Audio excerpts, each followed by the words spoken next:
let's take a look at the early learning folder inside the templates folder. Inside of here, you'll find 5 activities, the first of which is called 2-choice.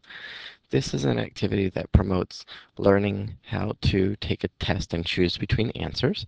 Granted, there are only 2 choices, and we know that the law of probability tells us that with 2 choices, you have a 50% chance of getting them correct. Let's take a look under the hood by clicking on Customize. And what you'll find is that there are 5 problems. The format for each of the problems is identical. You can see that they have filled in the 5 problems, but let's just take a look at problem 1.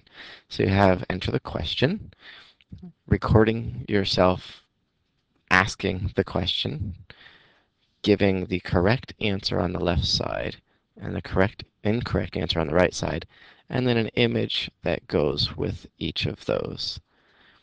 When you move on, problem 2, 3, 4, and 5 are all the same. You can see here in 3 that they chose a picture of a letter so that they could assess if the student knew that letter from an array of 2 choices.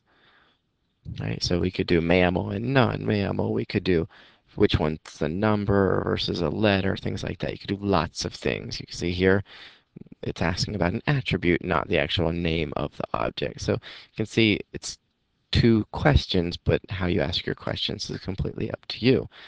If we choose Show Text Labels, then that means that the text label will be shown on the screen. So let's hit OK. Let's hit Preview. And here we'll see. Find the horse. You may have heard the computer say find the horse. If I click on the speaker again, Find the horse. you can hear it give those directions. And I have my 2 options. Here's the text label that I enabled in the Customize field. Hey, I got it correct. Which animal flies? Try again. Oh man. So you get the idea. Simply 2 questions and customize it as you would like. If you like the way activities look, then when you're done you need to hit publish, and remember then it will save it in the published activities folder. We're going to close this template and move forward. The next one is called Easy Explore. When you take a look at this one, you'll see there's several pre-made templates inside of this template, for lack of a better way to say it. This template actually allows you to cover several things. Let's just hit create your own so we can look under the hood. The things that it allows you to cover conceptually are counting skills with a range of 0 to 20. And we'll see that in a moment when it loads. So here, if we want to look at the numbers, the range is 0 to 20 here. Right now it's set for 1 to 10. But we could simply say 11 to 15 if that's what we'd like. And if I hit apply, you may have noticed right back here, here's that 11 to 15. It was 1 to 10 a moment ago.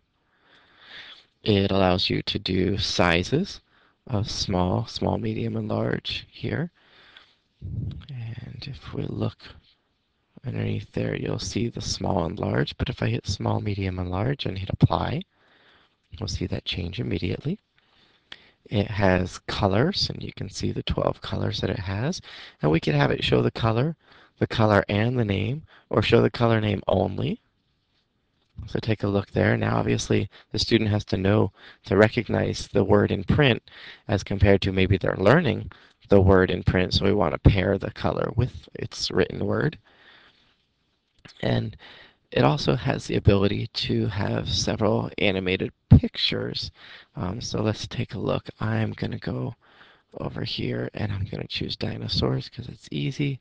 And I'm just going to choose several animals and go back to that display tab.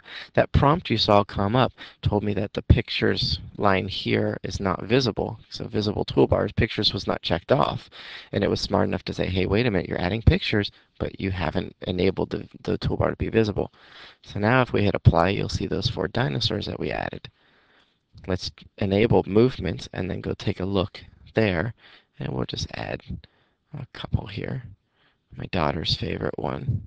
There's this one called Melting, and it just makes me laugh, so I'll have to show it to you. And we'll go back to display, and we'll go ahead and show IntelliQuizzes as well. We'll hit OK, and we'll hit OK again.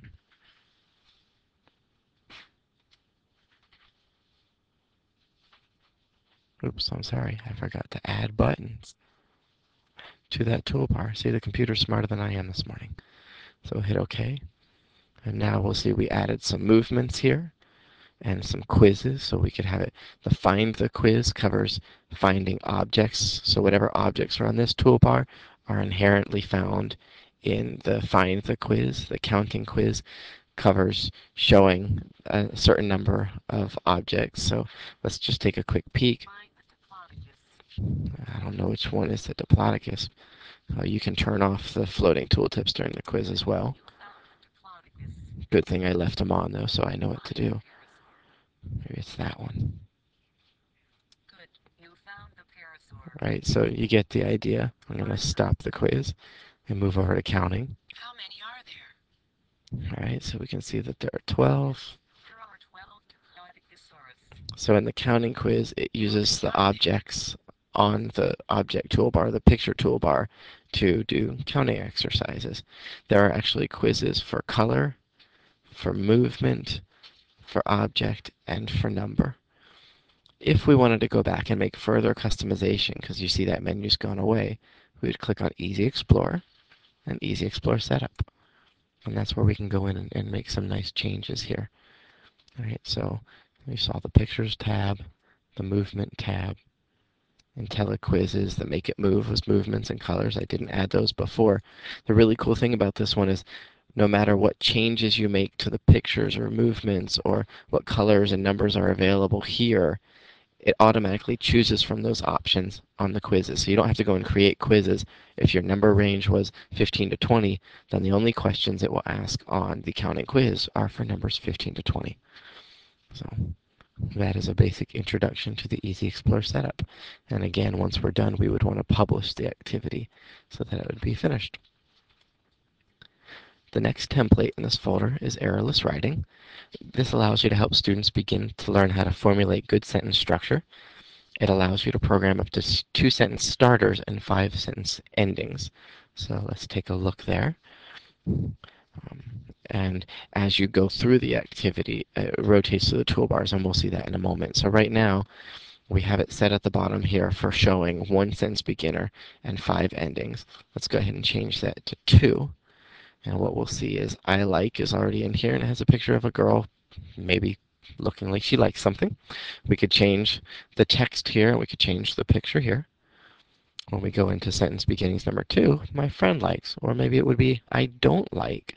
But the idea being 2 different sentence starters. And now we take a look at the endings. So you saw I like and an appropriate grammatic ending, going to the beach.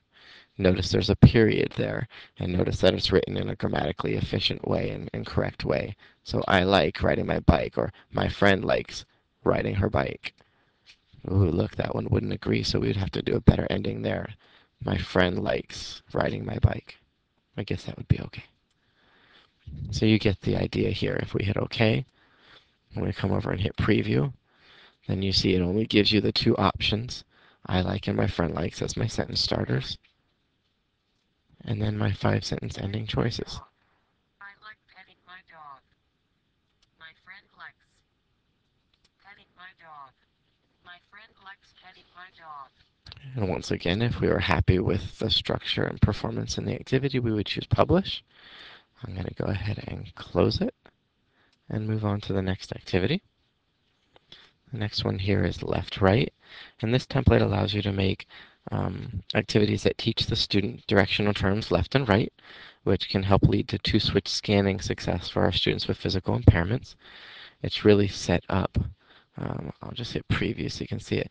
It's really set up for clicking using switches, and the idea is the student has to find the kite that's partially obstructed and click on the button that's partially blocking it. And